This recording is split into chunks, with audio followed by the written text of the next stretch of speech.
Friends, welcome back to my channel. ఈరోజు family food తెరీ ఛానల్లో boondi curry సింపుల్గా ఏ విధంగా చేసుకోవాలో చూసేద్దాం. ముందుగా స్టవ్ అంటించుకుని బాండీ పెట్టుకున్న తర్వాత ఇందులో 2 టేబుల్ స్పూన్ వరకు ఆయిల్ యాడ్ చేశాను.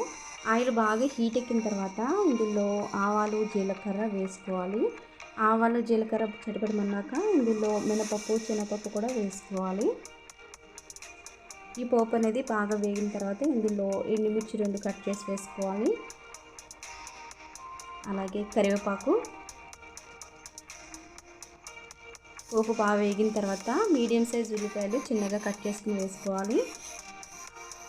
ఇది చాలా త్వరగా సింపుల్గా అయిపోయే రెసిపీ అండి. ఎప్పుడైనా కూరగాయలు లేనప్పుడు మనం చాలా త్వరగా చేసుకునే రెసిపీ అనమాట. బూందీ ఉంటే చాలు మనకి.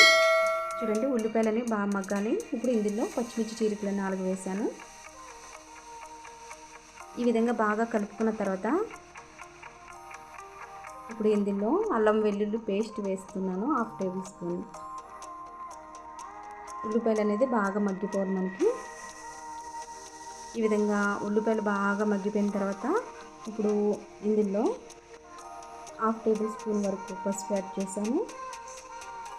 అలాగే సాల్ట్, కారం వేసుకున్న తర్వాత ధనియాల పొడి 1 టేబుల్ స్పూన్ వరకు వేసి అంతా కలిసే విధంగా కలుపుకుని వాటర్ యాడ్ చేసుకోవాలి.